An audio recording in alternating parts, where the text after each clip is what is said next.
Salut tout le monde, bienvenue à cette quatrième vidéo du jeu Dawn's Early Light, publié par Compass Games en 2020. Dans cette vidéo, on va voir toutes les actions disponibles aux joueurs quand ces derniers décident d'utiliser les Hops, des cartes qu'ils ont en main. Alors, je répète ce que j'ai dit à mon vidéo précédent, quand vous utilisez une carte pour les Hops, tous les Hops doivent être utilisés pour faire la même action. Vous pouvez pas, encore là, avec une grosse carte, là, splitter vos hops dans deux actions différentes. C'est un classique dans les jeux du genre. Et bon, ça fait en sorte qu'on sauve nos grosses cartes là, pour des actions là, qu'on veut vraiment faire plusieurs fois, puis on garde nos petites cartes pour des actions qu'on veut faire juste une ou deux fois, là. Alors, qu'est-ce qu'on peut faire? On peut recruter des troupes, évidemment, c'est un wargame. Fait qu'on peut recruter des troupes, là, dans l'Américain, par exemple, peut recruter des troupes dans ces home regions qui contiennent des recruit tokens. C'est à ça que vont servir les recruit tokens. Le British peut faire la même chose dans ses home regions qui contiennent des recruit tokens. Alors, ça coûte un up pour recruter une milice et ça coûte 2 up pour recruter une unité régulière.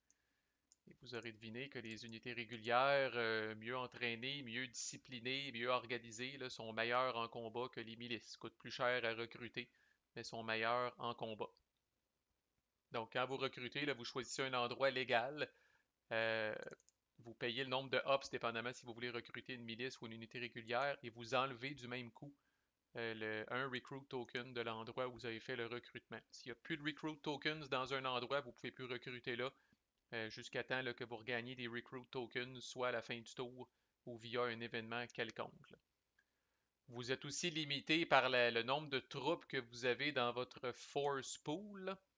Alors, un petit peu de symétrie là, par rapport à ça, j'ai fait le calcul, là, mais le British a 8 réguliers, 9 milices et 14 indiens à sa disposition. L'Américain a 10 unités régulières et 11 milices. Fait que l'Américain a plus d'unités régulières un petit peu, plus de milices un petit peu. Mais évidemment, là, le British a accès aux unités indiennes. À noter que le British ne peut pas recruter d'unités indiennes consciemment là, par les voies naturelles via les Hops. Les unités indiennes, là, principalement, vont arriver en jeu via des événements, comme on va voir quand on va faire la revue des cartes, là.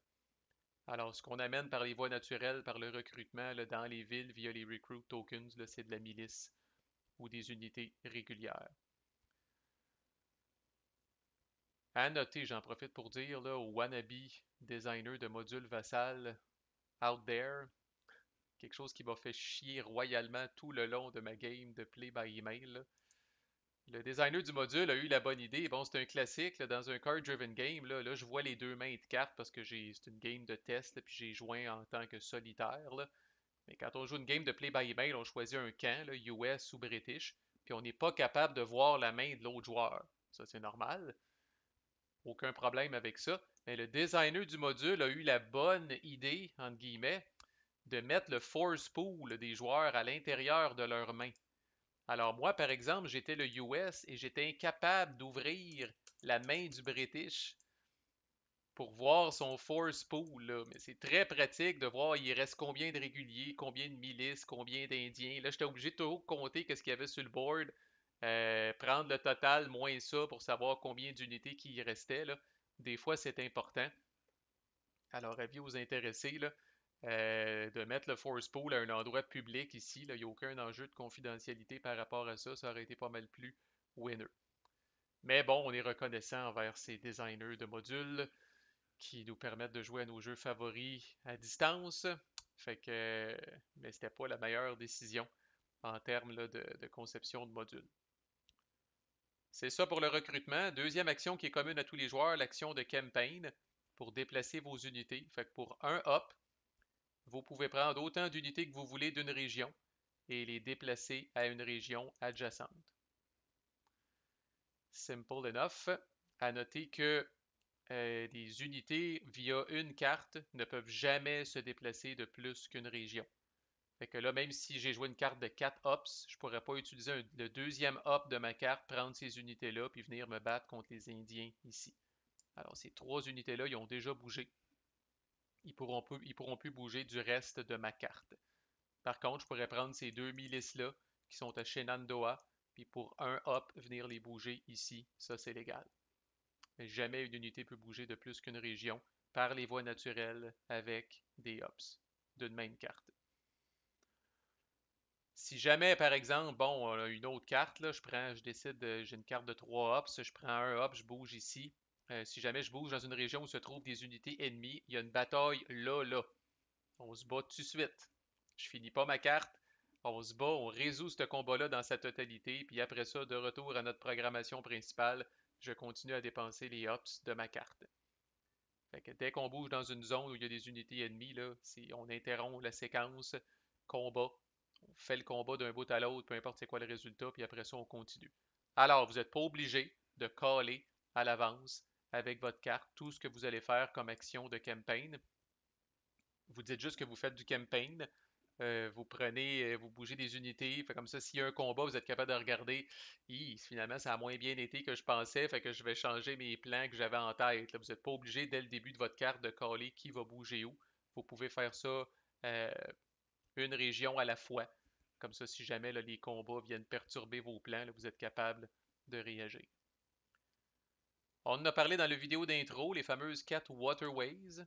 Alors, si une waterway est contrôlée par une faction, cette faction-là peut l'utiliser pour bouger d'une région à l'autre là, qui sont connectées par cette waterway-là. Alors, par exemple, en ce moment, le Britannique pourrait bouger. Le Britannique, mélange entre British et Britannique.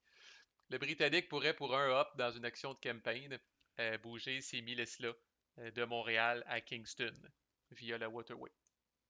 Si les milices étaient au Bas-Canada, ils pourraient aussi bouger directement à Penobscot, encore là via la waterway qui est contrôlée par le British. Une waterway qui est neutre, comme celle-là ici, ne peut pas être utilisée par aucune des deux factions. Alors, ça inclut que même si chaque camp a un marqueur de contrôle dessus, encore là, la waterway est considérée comme neutre et n'est pas utilisable pour le déplacement. Mais sinon, ça permet de faire des belles choses, ça augmente votre flexibilité en termes de déplacement et ça donne même des bonus au combat, comme on va voir dans le prochain vidéo.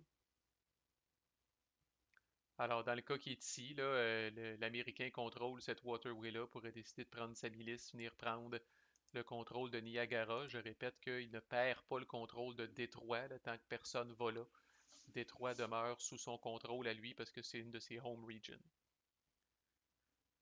Troisième et dernière action commune à tout le monde, l'action de construction, construct, qui permet de faire deux choses.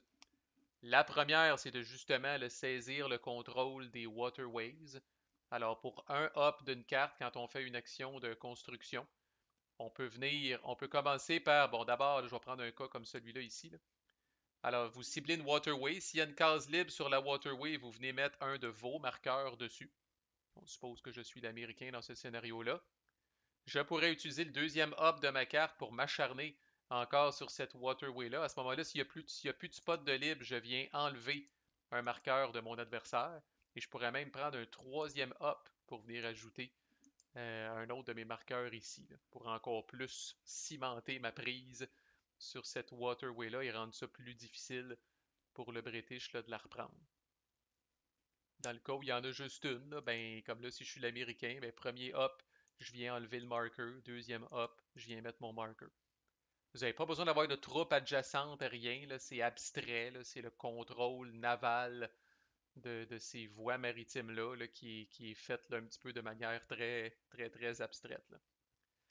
L'autre chose que vous pouvez faire dans une action de construction, puis vous pouvez faire si vous faites une action de construction, vous pouvez faire là, partiellement du waterway control, puis partiellement ce que je suis sur le point de dire, c'est-à-dire de construire des forts. Alors, un hub vous permet de construire un fort dans une région rurale ou une région indienne que vous contrôlez. Alors, par exemple, là, je vais cleaner ça un petit peu. Là.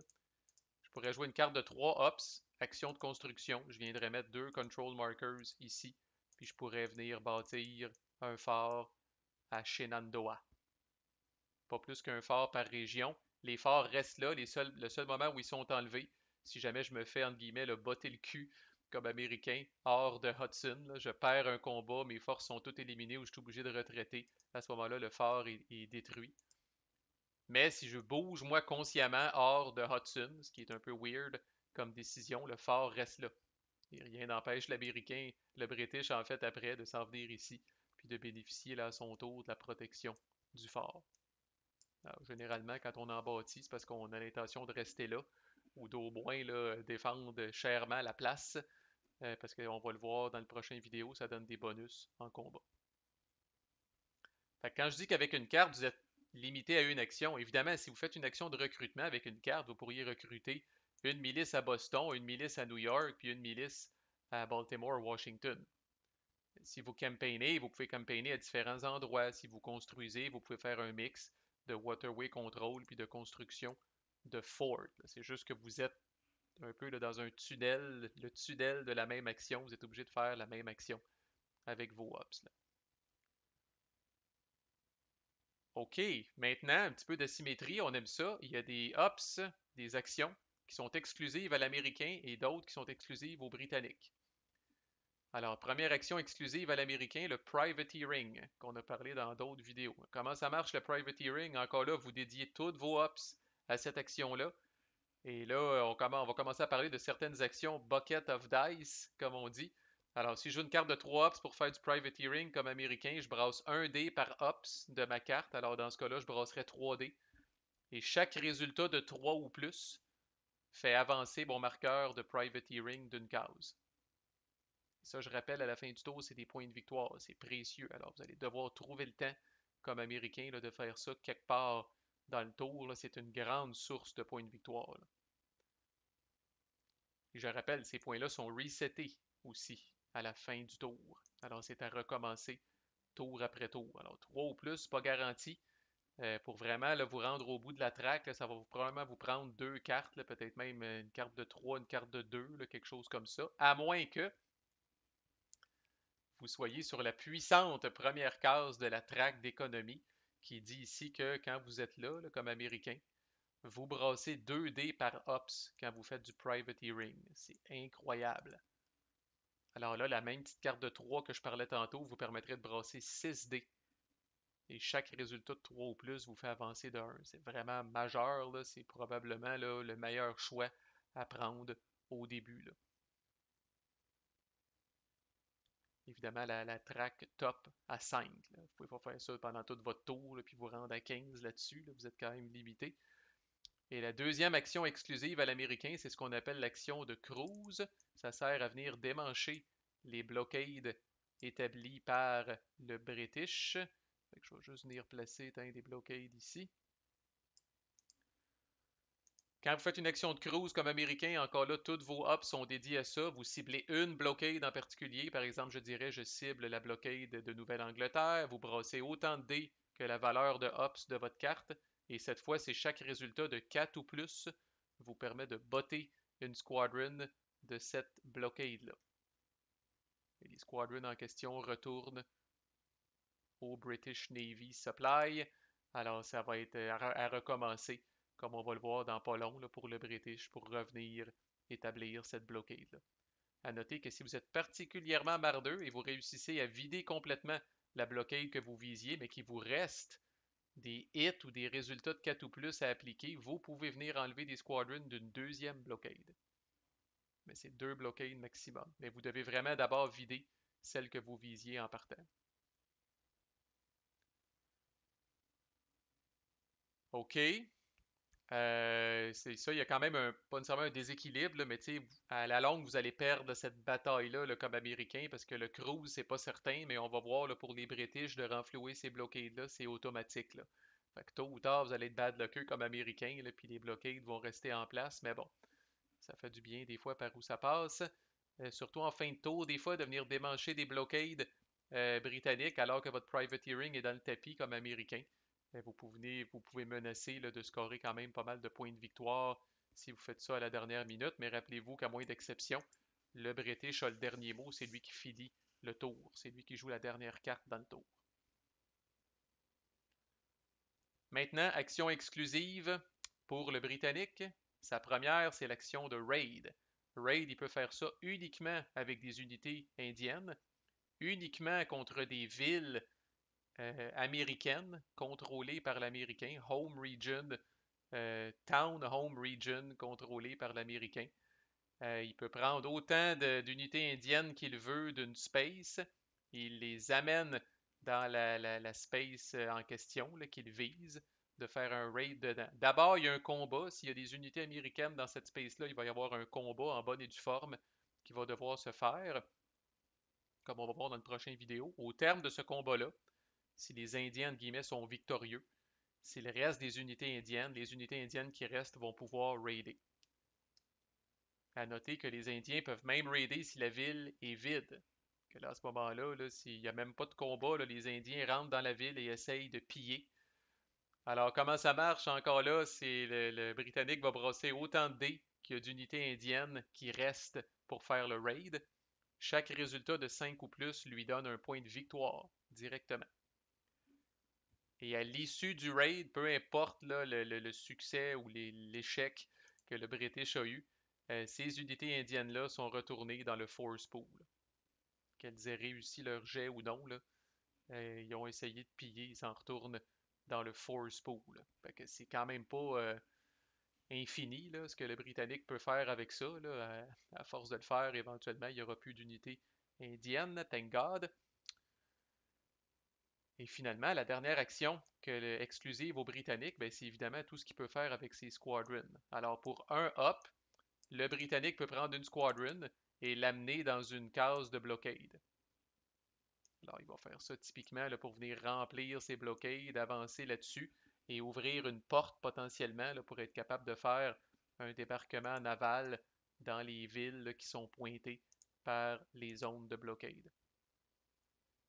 Alors, un up, il bouge un squadron, c'est automatique, il n'y a pas de jet de dés. C'est pour ça, comme je disais tantôt, que si vous essayez de faire des cruises à répétition comme américain, là, tôt ou tard, vous allez probablement perdre ce combat de coq et cette bataille d'attrition-là avec le British. Là. L'autre affaire, plus tard dans la game, généralement, que le Britannique peut faire, une fois qu'il commence, à un moment donné, le British va commencer à avoir des unités régulières ici dans ce qu'on appelle le Landing Supply. Alors ça, c'est des unités régulières qui sont disponibles pour être déployées par la mer. Alors, une fois que le British a ça, pour un hop, il peut bouger une squadron. Une squadron, dans le fond, peut transporter 2 unités régulières maximum. Alors, pour un hop, il peut prendre une squadron et l'amener dans une ville pour laquelle il y a déjà une blockade en place. Il y avait déjà une blockade en place au début de son card play. Alors là, on suppose que la blockade de Chesapeake a été établie lors d'une carte antérieure. Ça revient à mon tour comme le British. Là. Ben là, si j'ai des regulars dans le landing supply, je peux jouer une carte. Je peux prendre 2 regulars par bateau, les débarquer dans ce cas-là à Baltimore, Washington. S'il y a des unités américaines là, on va se battre. Comme on va voir dans les combats. Là. Puis voilà, le but de ça, c'est de menacer les villes côtières américaine, puis de créer, comme je disais dans l'intro, là, une espèce de un double front à gérer là, pour l'Américain, là, qui est un peu pris en sandwich entre les troupes qui viennent de la mer puis les troupes qui sont sur la terre. Là. À noter que vous pourriez faire ça, le Britannique peut toujours faire ça pour venir renflouer Halifax. Alors Halifax, là, qui est un bastion britannique, là, euh, il n'y a pas de blockade qui pointe sur Halifax, mais n'empêche. Le Britannique peut toujours prendre une squadron, 2 regulars, puis les amener à Halifax pour venir renflouer la ville.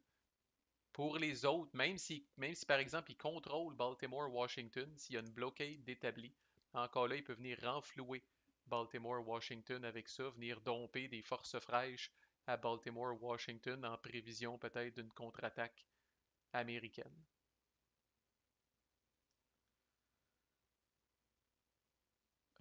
Dernière petite affaire, peut-être, les squadrons qui ont débarqué des troupes sont gelés là, pour tout le reste du tour. Alors, ces squadrons-là, spécifiquement, là, le British ne pourra pas les redispatcher ailleurs. Là. Elles sont jamais là pour le tour. Donc, elles vont revenir dans le British Navy Supply, British Navy Box à la fin du tour, là, mais pour l'instant, elles sont prises là. Fait que je répète, si la situation est comme ça, je peux pas faire une petite attaque surprise, là, puis mettons qu'il y a une milice ici, là, c'est faiblement défendu.